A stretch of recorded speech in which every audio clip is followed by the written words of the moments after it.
ഇടക്കാല ജാമ്യം നീട്ടണമെന്ന അരവിന്ദ് കെജ്രിവാളിന്റെ ആവശ്യം നാടകമെന്ന് ബിജെപി. ആരോഗ്യസ്ഥിതി മോശമാണെന്ന് ഹർജിയിൽ ചൂണ്ടിക്കാട്ടിയ കെജ്രിവാൾ ഡൽഹിയിലും പഞ്ചാബിലും പ്രചാരണങ്ങളിൽ സജീവമായിരുന്നുവെന്നും ബിജെപി ചൂണ്ടിക്കാട്ടി. ജാമ്യം നീട്ടി ലഭിക്കാൻ ഇനി പല നാടകങ്ങളും ജനങ്ങൾ കാണേണ്ടി വരുമെന്നും ബിജെപി ഡൽഹി ഘടകം അധ്യക്ഷൻ വ്യക്തമാക്കി. ഡൽഹി മദ്യനയ അഴിമതിയുമായി ബന്ധപ്പെട്ട കേസിൽ ഇടക്കാല ജാമ്യം 7 ദിവസത്തേക്ക് കൂടി നീട്ടണമെന്നാവശ്യപ്പെട്ട ഡൽഹി മുഖ്യമന്ത്രി അരവിന്ദ് കെജ്രിവാൾ സുപ്രീം കോടതിയിൽ നൽകിയ അപേക്ഷയ്ക്കെതിരെ ബിജെപി ആഞ്ഞടിക്കുകയാണ്. ആരോഗ്യം മോശമാണെന്ന് ഹർജിയിൽ പറയുന്ന അരവിന്ദ് കെജ്രിവാൾ പ്രതിപക്ഷ സഖ്യത്തിന്റെ പ്രചരണങ്ങളിൽ സജീവമാണെന്നാണ് ബിജെപി ചൂണ്ടിക്കാട്ടുന്നത്.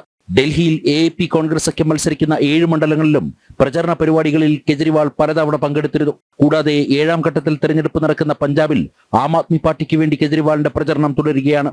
അതേസമയം ജാമ്യം നീട്ടി ലഭിക്കുന്നതിലേക്കായി കെജ്രിവാളിന്റെ മറ്റൊരു നാടകം ഉടനുണ്ടായേക്കുമെന്നും പഞ്ചാബിലെ ജനങ്ങൾ കരുതിയിരിക്കണമെന്നും ബിജെപി ഡൽഹി ഘടകം അധ്യക്ഷൻ വീരേന്ദ്ര സച്ദേവ് ചൂണ്ടിക്കാട്ടി. पूरे प्रचार के दौरान इनका स्वास्थ्य ठीक था.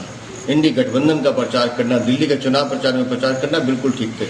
लेकिन अब नई नई बीमारी का हवाला दिया जा रहा है, नए नए टेस्ट करवाने हैं और रिपोर्ट जमा कराई है प्राइवेट हॉस्पिटल की, किसी सरकारी हॉस्पिटल की नहीं. जानबूझकर अंतरिम जमानत की छूट का फायदा उठाना चाहते हैं और अब चुनाव प्रचार के लिए पंजाब में हैं. अगर स्वास्थ्य खराब है तो फिर पंजाब चुनाव में क्या कर रहे हैं, क्या करने गए हैं? लेकिन नहीं, सिर्फ नौटंकी करनी है.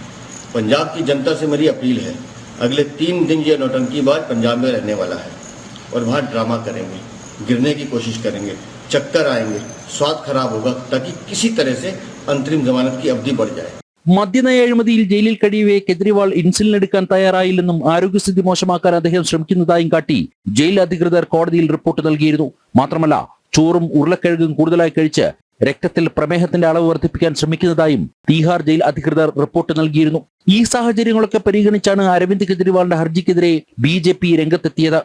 ജനം, ഡൽഹി.